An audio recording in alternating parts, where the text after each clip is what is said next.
Most people assume a power outage means a few uncomfortable hours before everything comes back online. A real grid failure is a different situation entirely. Here's a look at if the grid fails tomorrow and you don't have these 10 items, you'll die within days. Item 10. A manual can opener. It sounds almost insulting to start a survival list with a can opener. And yet, in almost every documented post-disaster scenario where aid workers and emergency responders have interviewed survivors, the manual can opener comes up.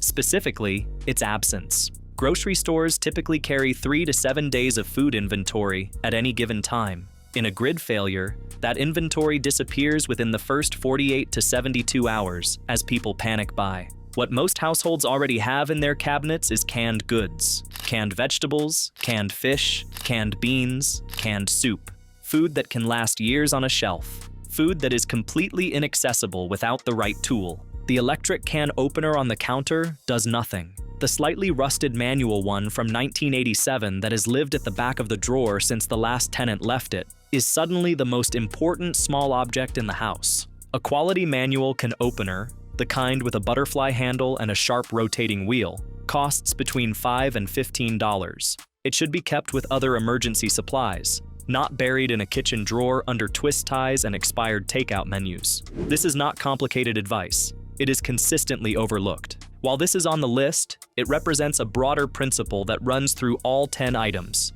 Tools that work without power. A manual can opener, a hand pump water filter, a wind-up clock, a mechanical compass. The pattern is the same across all categories. Everything in a modern household has a non-electric predecessor that still functions when the electricity doesn't. Finding those predecessors and having them available is the foundational logic of grid failure preparedness.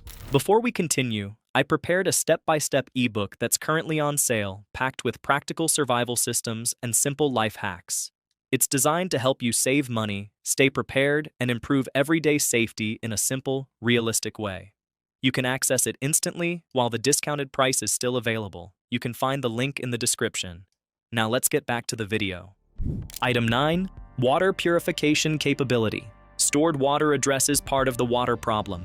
Purification capability addresses the rest, because in an extended grid failure, stored water eventually runs out, and the sources available for resupply are not necessarily safe. Municipal water treatment depends on powered pumping stations, chemical dosing systems, and electronic monitoring. When the grid goes down, that infrastructure typically fails within hours to days, depending on backup generator fuel supply.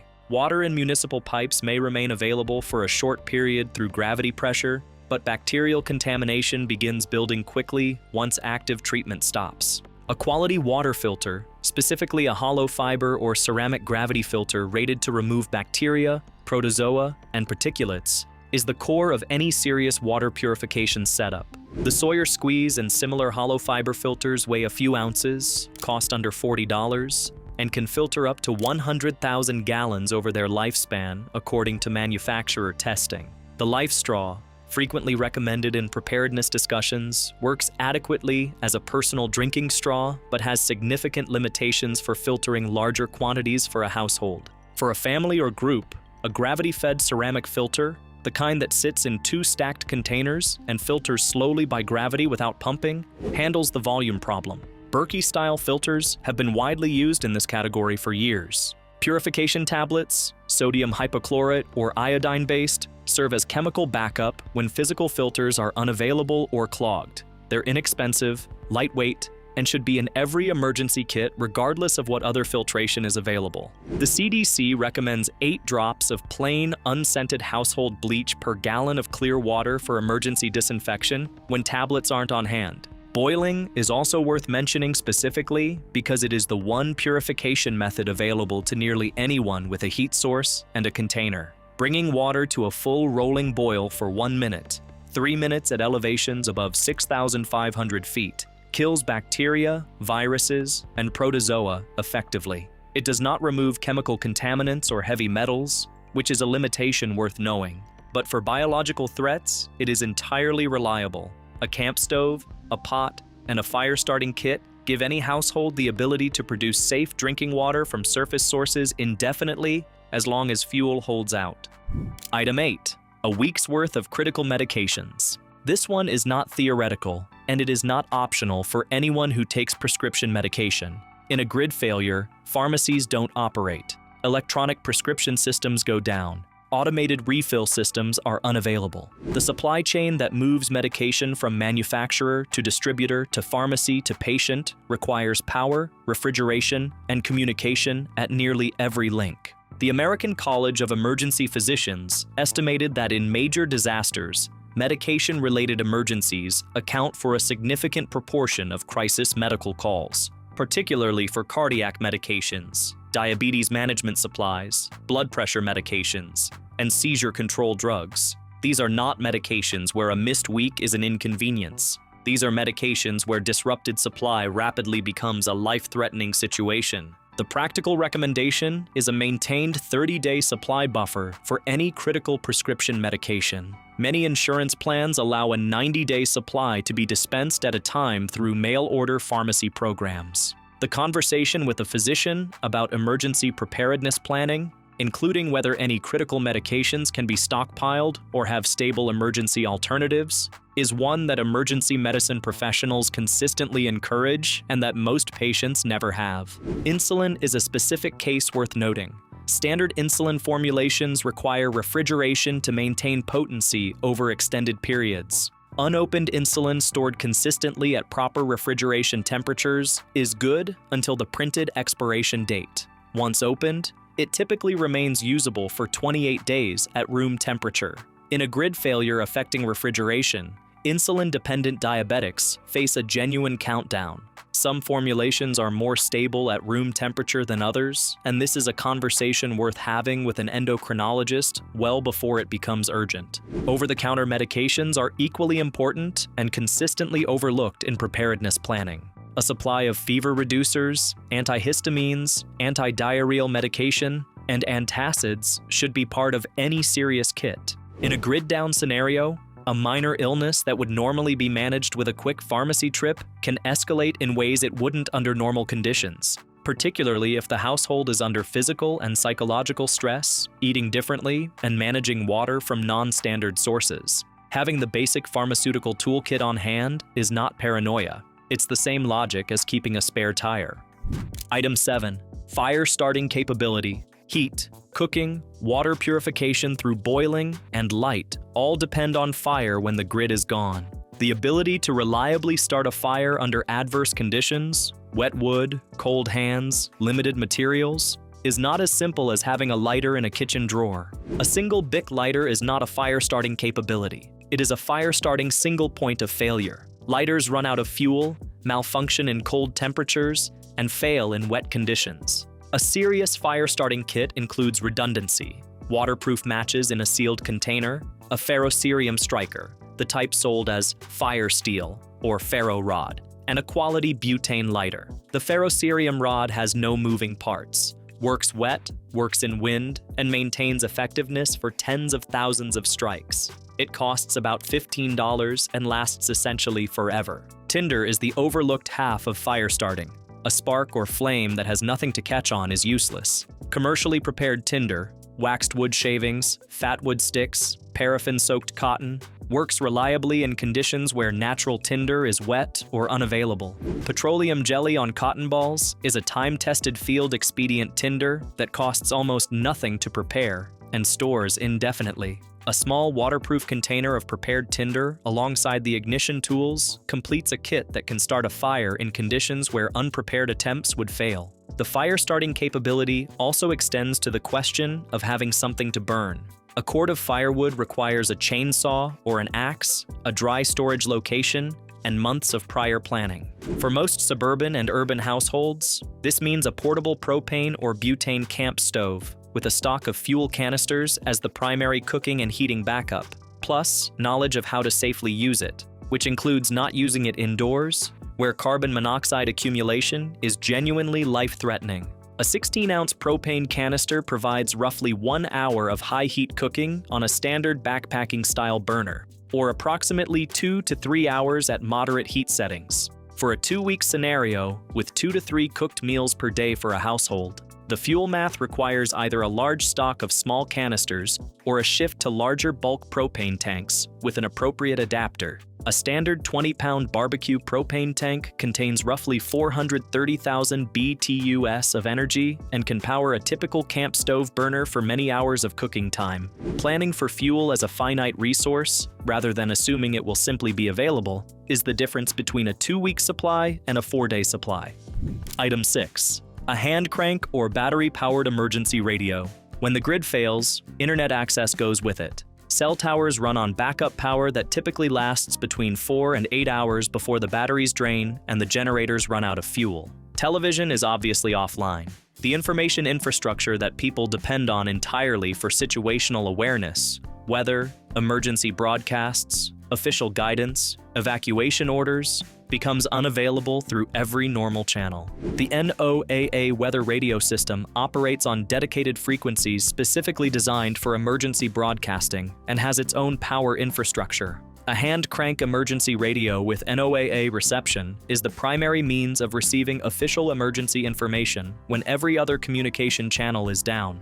The crank generator means it doesn't depend on batteries that can run out. During Hurricane Katrina in 2005, accounts from survivors in areas where communications collapsed consistently described the critical value of radio information and the chaos that resulted from its absence. Emergency responders operating in the field depend on radio communication for the same reason. It works when nothing else does. A quality emergency radio, the Midland ER310 and similar units are frequently reviewed positively in preparedness communities, includes AM/FM reception in addition to NOAA weather radio, a flashlight, a USB charging output for phones, and a hand crank generator alongside standard battery operation. These run between $30 and $60 and represent one of the higher value items on this list relative to cost. Beyond official emergency broadcasts, shortwave radio reception opens access to international broadcasts and amateur ham radio communications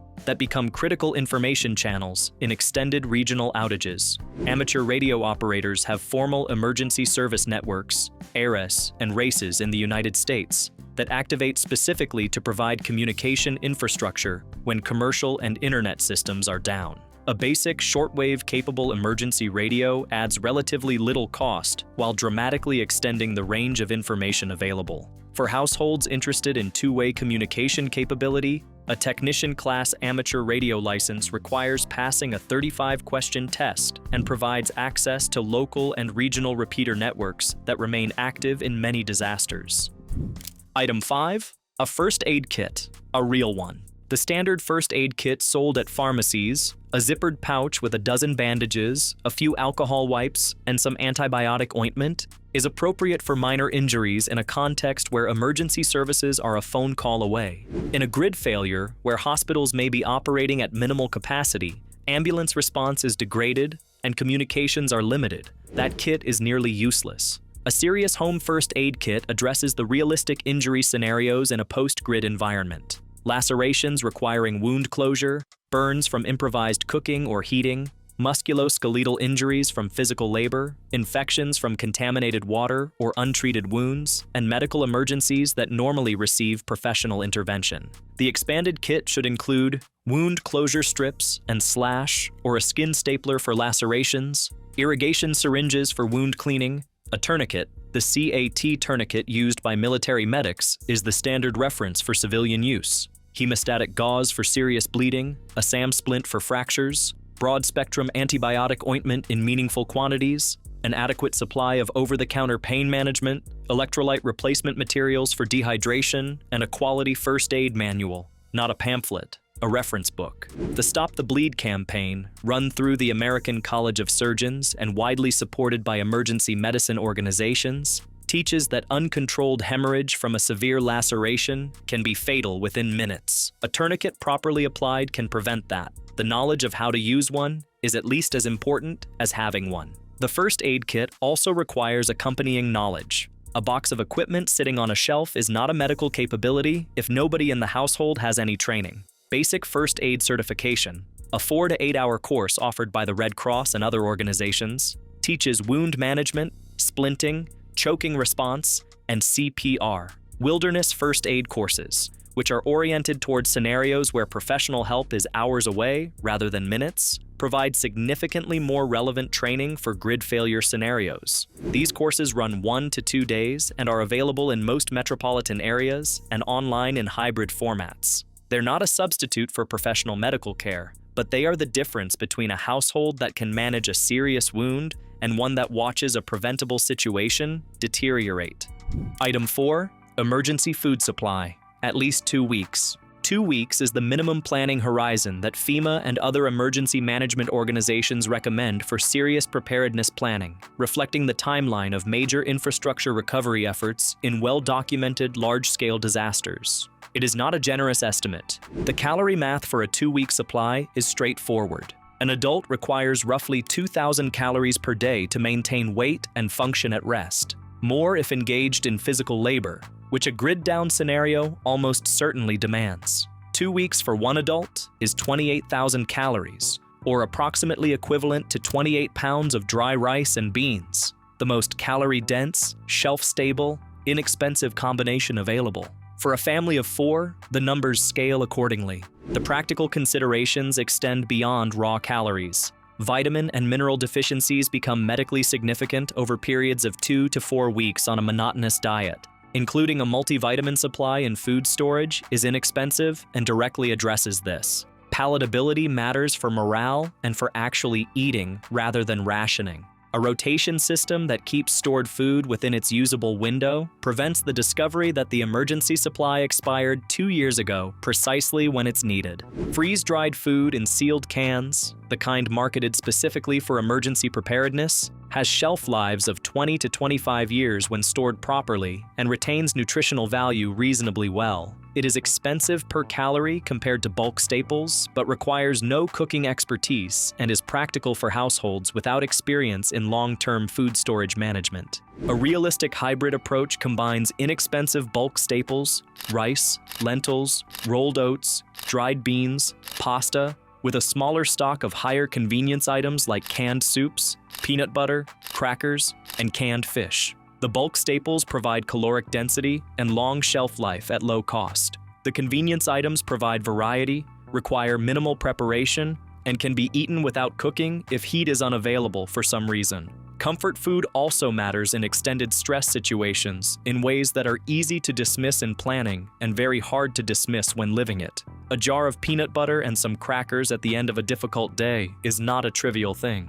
Former FEMA Director James Lee Witt said plainly in interviews about disaster preparedness, "The time to prepare is not when the disaster is happening. By then, it's too late." The observation applies with particular directness to food supply, where the window between normal availability and complete scarcity can be measured in hours.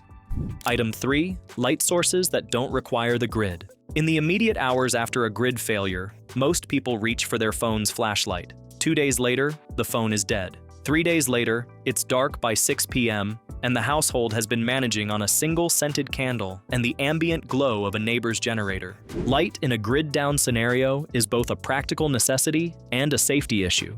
Moving through an unlit house with obstacles, managing improvised heating or cooking equipment, navigating outdoors at night, all of these involve injury risk that adequate lighting directly reduces. The practical lighting kit for a grid failure operates in layers. Battery-powered LED lanterns provide ambient room lighting and run for 30 to 100 hours on a set of batteries depending on the output setting. A headlamp, hands-free directional light, is arguably the more useful individual light source and should be considered the personal standard. LED headlamps have become inexpensive enough that having one per household member is reasonable. Solar-powered garden lights, brought indoors at night after charging outdoors during the day, provide a slow-discharge ambient light source that requires no batteries. Candles are not an adequate primary light source for extended use. They produce minimal light, create fire risk in a household that is likely also managing unfamiliar heat sources, and require constant attention.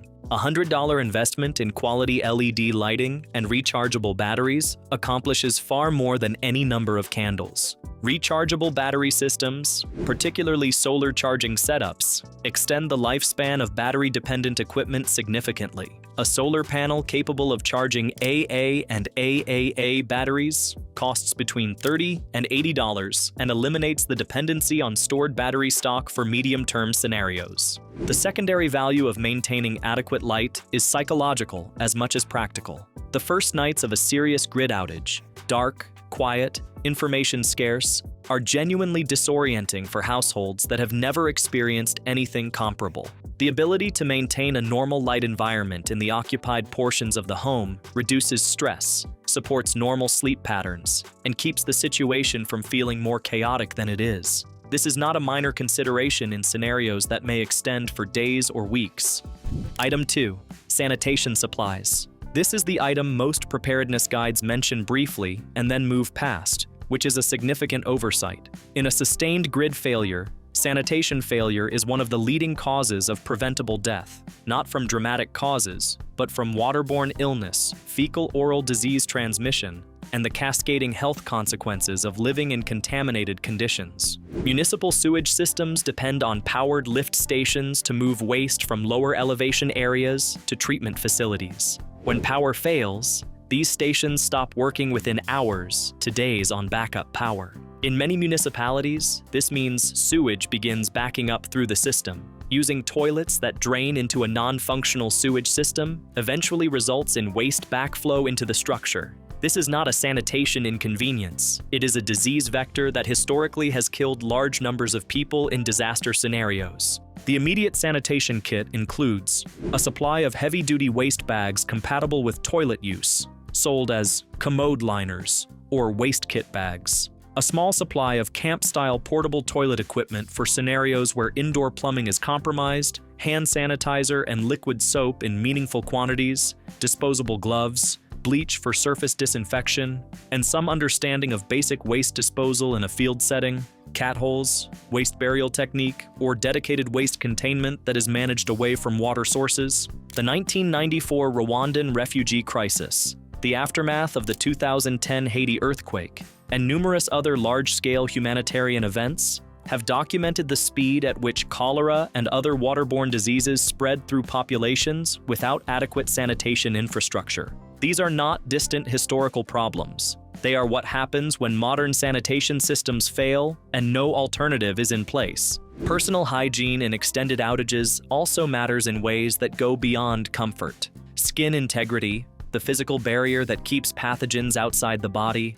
degrades significantly with prolonged uncleanliness, particularly in combination with physical labor and minor injuries. Keeping basic hygiene manageable with minimal water through wet wipes, waterless soap, and sanitizer is a legitimate health measure, not a luxury. A detail that frequently gets skipped: feminine hygiene supplies. For half the population, this is a monthly necessity that doesn't stop because the grid is down. Reusable menstrual products, cups, cloth pads, or an adequate stored supply of disposable products should be part of any household preparedness kit, without exception. The absence of adequate feminine hygiene supplies in disaster scenarios is a documented problem in aid distribution and emergency planning, which makes it all the more important to address it at the household level before it becomes somebody else's problem to solve.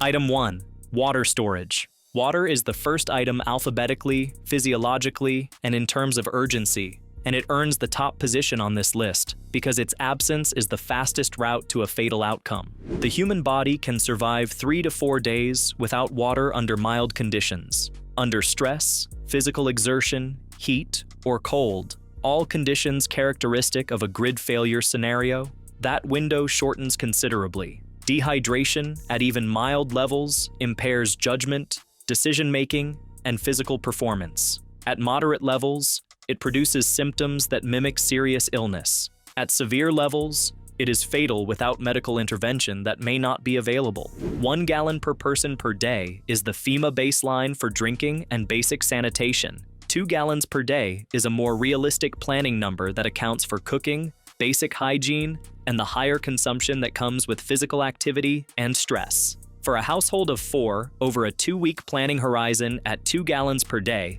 that's 112 gallons. That's a 55-gallon barrel and a half. It's 22 5-gallon containers on a shelf. It's a significant commitment of space and an upfront cost of somewhere between $50 and $200 depending on container type. And it is categorically the single highest value preparedness investment available, because without it, every other item on this list becomes irrelevant within days. The storage method matters as much as the quantity. Food-grade HDPE containers, the blue water barrels common in preparedness retail, or used food-grade 5-gallon buckets from restaurants and bakeries, with 8 drops of plain unscented bleach per gallon added before sealing, stored in a cool, dark location, can maintain safe water quality for 5 years or more. Label with the fill date. Rotate every 2 to 3 years. As the late preparedness author and former soldier Ragnar Benson wrote with characteristic bluntness, "The first to die in any serious collapse scenario are not the people who lacked guns. They're the people who lacked water." Water storage is not exciting. It doesn't photograph well. It doesn't generate the enthusiasm that tactical gear does in the preparedness community. And it remains, without any serious competition, the most important thing on this list. A practical note on getting started without being overwhelmed. A single 55-gallon barrel costs roughly $30 to $60 used and stores the minimum 2-week supply for one adult at 1 gallon per day. That's the entry point. Add a second barrel, and the household has a genuine 2-week supply for 2 people at a more realistic 2 gallons per day. The math is simple, the cost is modest, and the entire setup takes an afternoon. It's consistently the preparedness step that people say they'll get to next month, and consistently the one they regret not having done when next month turns into the wrong week. The honest summary: 10 items. None of them are expensive compared to the alternative. None of them require specialized skills to acquire. The total cost of a complete preparedness kit covering all 10 categories: water storage, food supply, medications, filtration, fire starting, first aid, radio, lighting, sanitation, and a manual can opener, for a single adult can be assembled for under $500. For a family, scale accordingly. The barriers are not financial and they are not logistical. They are the same psychological barrier that keeps most people uninsured, unvaccinated, and operating without a will. The deeply human conviction that the bad thing is going to happen to someone else, somewhere else, on a different timeline. Major grid disruptions have happened in the United States. The Northeast blackout of 2003 that left 55 million people without power for up to 2 days. Winter Storm Uri in Texas in February 2021 that left millions without power for days in temperatures well below freezing, and dozens of regional events that collectively represent a consistent pattern. One reasonable approach to getting the prep done without the overwhelm of doing it all at once. Build it in categories, one payday at a time. Week 1, water storage. Week 2, food supply. Week 3, filtration and purification. Within 2 to 3 months, a household can be meaningfully prepared without a single large outlay. The list above is a priority order. Start at the top, work down. Water before food, food before comfort items, functional equipment before anything tactical or specialized. A note on community. Individual preparedness is significantly more viable when it exists within a network of neighbors who have done similar preparation.